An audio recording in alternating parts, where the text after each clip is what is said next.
this episode. We're going to be covering various topics on what type of safari to choose, pros and cons, and everything in between. To my left is Harriet. To my right is Dan. So we're going to start off with what a typical safari is for first-time safari goers. So for a typical first-time safari, whether you're staying in a campsite or at a lodge, your day is going to be broken up into a very early morning wake-up call, a quick snack, and then you go out on your morning game drive. This is to catch the animals when they're being more active in the cool of the early morning. You'll be out for 3 or 4 hours. You'll probably stop for a hot coffee and hot chocolate break during the game drive. You then return to your lodge. There'll be a bit of downtime with breakfast or brunch, and then in the early afternoon there's a chance of a game walk followed by the afternoon game drive, and depending on the regulations of where you are, sometimes this is able to come back after sunset so that you get a chance to see some nocturnal species, and that is a typical day on safari. Types of safaris: comfort level, accommodation style, transport options, how they all combine and how you can combine them to make sure you choosing that perfect safari. Comfort level really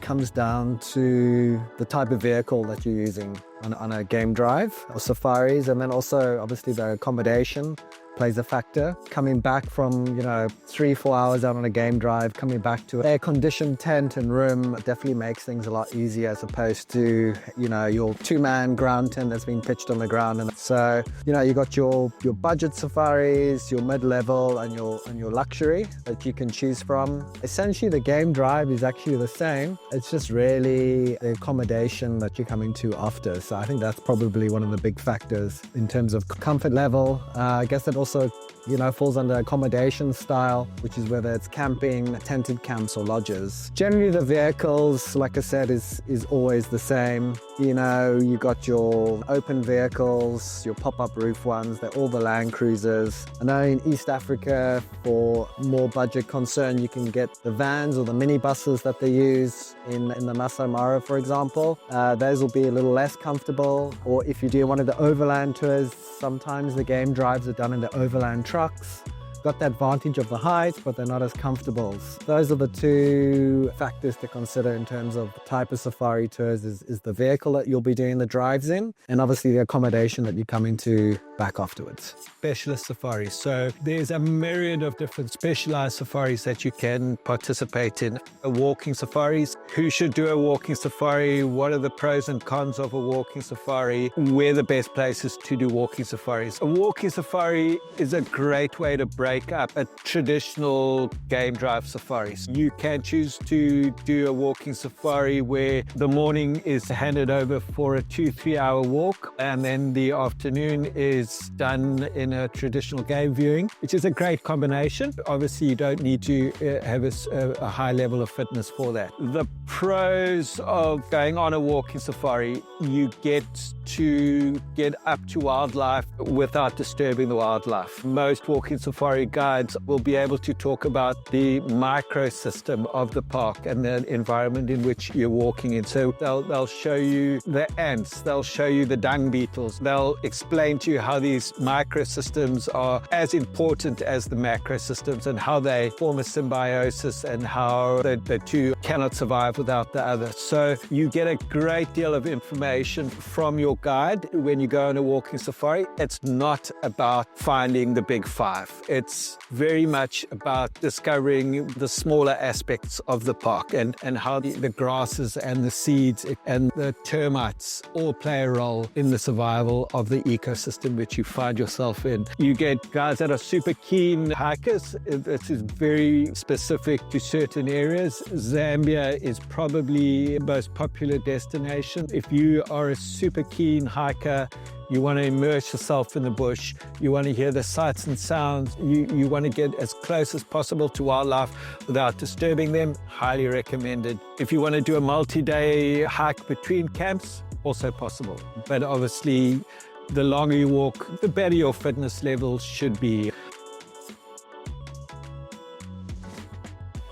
very specifically in terms of the Okavango Delta. The jewel of Botswana is spectacular park. In season, you need to be there during the rains to access certain areas, and there's certain areas in the Okavango Delta that have water permanently. Boat and Mokoro safaris, ideal for birders and for water-based wildlife viewing. Okavango Delta is one of the big locations for that, and often people contact us for doing these either birding safaris or water-based safaris. Generally, it is seasonal. You want to be there for the flood season. There are certain what we call water camps. They're normally up in the north of the delta, closer to where the panhandle is. And then as the flood moves further south, you can do the Mokoro trips and boat trips in various locations further south of the delta. And then also other parts of Botswana. We mentioned the Chobe River earlier for the boat trips. Specifically photographic. I know there's some boats specifically designed for photographing birds and wildlife from. They've got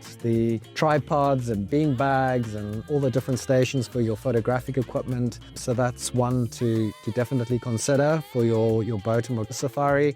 If you're just wanting to stay in the delta and get poled around through those waterways, it's a very unique and a special experience. And I did it a very long time ago.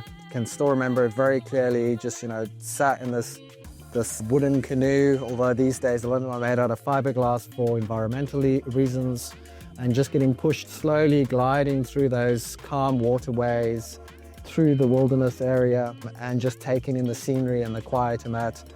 Your guide in certain areas where it's safe, you can have a swim inside the water there, because like I said, there are hippos and that around. But those would be, Botswana would be the top place for it. Parts of Zimbabwe also, Mana Pools, Lake Kariba, for example, you've got the houseboats, you can do fishing trips also. So there's a couple of options for your boat and Mokoro safaris. So when you're on your African safari, you're going to spend a lot of time with your guide and with your tracker. And it's nice to have a chance to get to know them better and the cultures that they've come from. In certain countries, you're able to visit local villages and maybe take part in some cultural experiences, particularly dancing.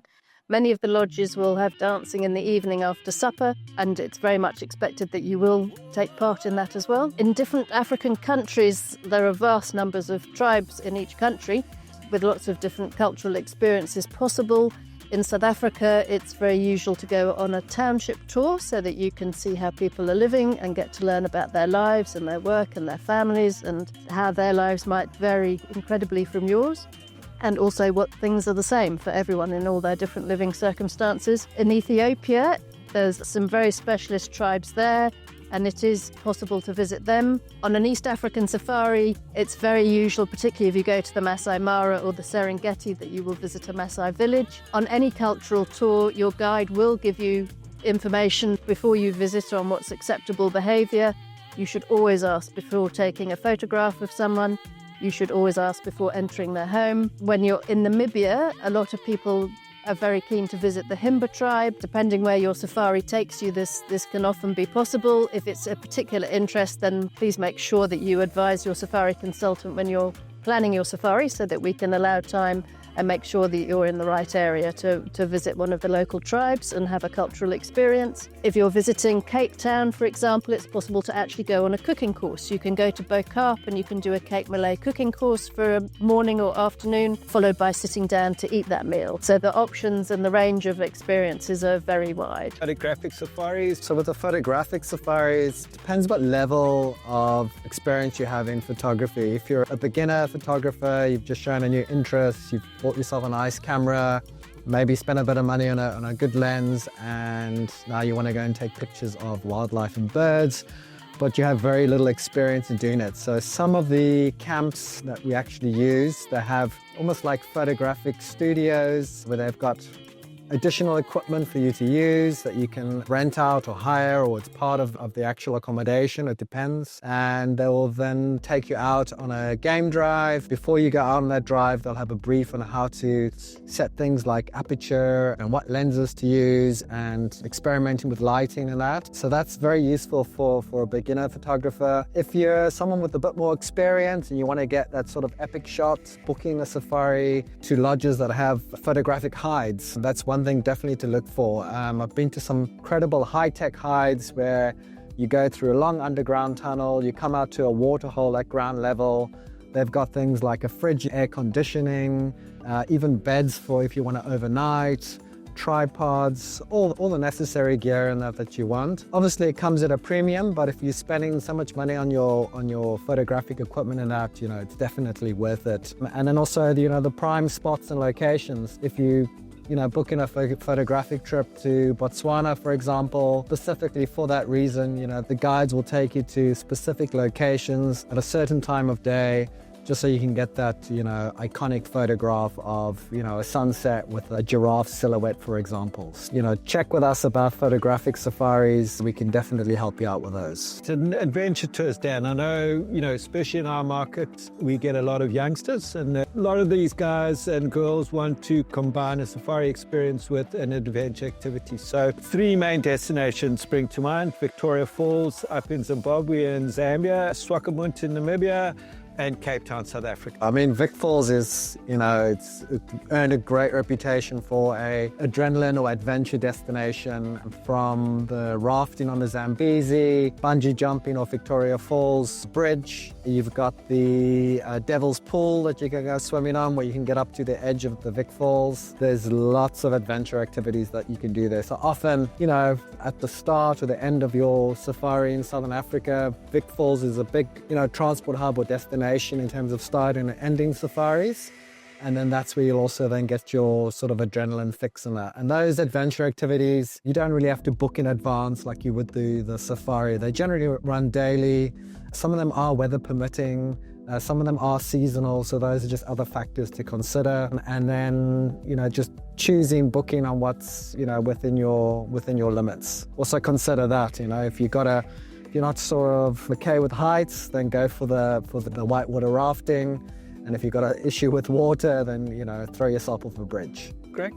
Harriet, Swakopmund. So if you're on your safari in Namibia, you've seen the wildlife in Etosha and you've seen the sunrise over the sand dunes at Sossusvlei, you'll go bound to spend some time in Swakopmund. From here, there's a huge range of adventure activities possible. Some of them should be pre-booked, particularly if you want to do a sandwich harbour tour. You drive along the coast with the sea right on one side of you and the sand dunes on the other, and that is tide dependent. So the timings will vary depending on when you're actually in Swakopmund and the day you're doing the trip. But you can have sandboarding, there's quad biking on the dunes, outside of the national park, of course.